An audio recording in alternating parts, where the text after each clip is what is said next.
ఆటవిక తీర్పులకు అడ్డుకట్ట వేసేందుకు మన రాజ్యాంగం వైపు చట్టాలు న్యాయాల్ని ప్రవేశపెట్టిన పెద్దరిక ముసుగులో గ్రామాల్లో వివక్ష మాత్రం ఇంకా కొనసాగుతూనే ఉంది. తమ మాట వినని వారెంతవారైనా సరే కులం నుంచి బహిష్కరిస్తామంటూ అక్కడి పెద్ద మనుషులు చెప్పిన తీర్పు ఇప్పుడు వివాదంగా మారింది. పెద్దపల్లి జిల్లాలో జరిగిన కుల బహిష్కరణ ఘటన గ్రామాల్లో కులం పేరుతో దూషణలు బహిష్కరణలు ఎంత దారుణంగా ఉన్నాయో చెప్పడానికి ఓ ఉదాహరణగా నిలిచింది.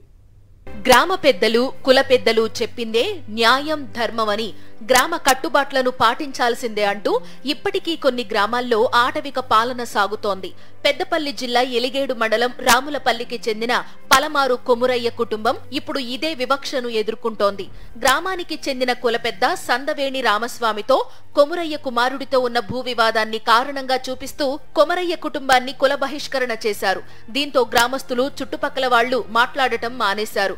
చివరికి బంధువులని పిలిచి పండగని కూడా చేసుకోనివ్వడం లేదని బాధితులు వాపోతున్నారు. బియ్యం పోతామని 10-20 మంది దాకా చుట్టాలు వచ్చారు. వాళ్ళ ముందు మాకు పట్నం బంద్ చేసి మాకు అంతా అంగడి ఖరాబ్ చేసారు. మా పట్నం వేయనీయలేదు. సగం పట్నం వేసినాక కుల బహిష్కరణ అని ఒగ్గోళ్ళు వెళ్ళిపోయారు. మల్లన్న పట్నాలు వేసుకుని ఒడిబియ్యం పోసేందుకు ఇంట్లో పూజా కార్యక్రమం పెట్టుకోగా బంధువులంతా ఇంటికి వచ్చారని, వారందరి ముందు కులపెద్ద తమను అవమానించారని కన్నీళ్లు పెట్టుకున్నారు కొమురయ్య కుటుంబ సభ్యులు. ఒగ్గు కథ చెప్పడానికి వచ్చిన వాళ్లని సైతం బెదిరించి పట్నాలు వేయనివ్వకుండా చేశారన్నారు. కులపెద్ద కాళ్లు పట్టుకుని క్షమాపణలు చెప్తే వదిలేస్తామని చెప్పారని, కాళ్లు పట్టుకునేంత తప్పు మా కుటుంబం ఏం చేసిందంటూ ఆవేదన వ్యక్తం చేస్తున్నారు బాధిత కుటుంబ సభ్యులు. నేను పొద్దుకి సుంకు బియ్యం పెట్టినాం, అన్ని పెట్టి చేసినాం. తెల్లారి 7 వరంగా 4కి బోనాలు చేసుకున్నాం, పుదిచ్చుకున్నాం, చేసుకున్నాం. ఒగ్గోళ్ళు వచ్చి చెప్పిర్రు మీ పట్నం వేయొద్దట, పెద్ద మనిషికి కంకుణం కట్టిరా అన్నట, కాళ్ళు మొక్కి రావా అన్నట. ఏమన్నా తప్పు చేసినాం మేమన్నా, ఏం చేసినాం అని మేము పెద్ద మనిషి కాళ్ళు పట్టుకుంటాం.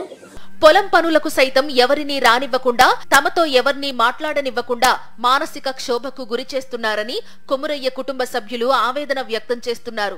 తమతో ఎవరైనా మాట్లాడితే 10,000 రూపాయల జరిమానా విధిస్తామని చాటింపు వేశారని, తమ వైపు చూసినా 5,000 జరిమానా విధిస్తామని బెదిరించడంతో స్థానికులు తమ వైపు చూడటానికి సైతం భయపడుతున్నారని వాపోతున్నారు.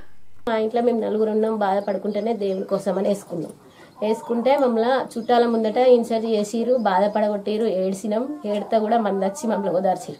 మా కులపులు కానీ మా పక్కలు కానీ ఎవరు రాలేదు. మేము మానసికంగా హింసిస్తారు మమ్మల్ని. ఇట్లా విధించింది 10,000 అట సారు. మా తమ్ముడు నాతో మాట్లాడినా 10,000, నేను మా తమ్ముడు మాట్లాడుకోగా చూసిన వాళ్ళు కూడా చెప్తే కూడా వాళ్ళకి 5,000. కుల బహిష్కరణ విషయంపై జూపల్లి పోలీస్ స్టేషన్లో ఫిర్యాదు చేసిన ఫలితం లేదని చెప్తోంది కొమురయ్య కుటుంబం. ప్రస్తుతం ఈ కుల బహిష్కరణ విషయం జిల్లాలో హాట్ టాపిక్ గా మారింది. కంప్యూటర్ యుగంలో కూడా కుల దూషణలు, కుల బహిష్కరణలు ఏంటంటూ ఆగ్రహం వ్యక్తం చేస్తున్నారు.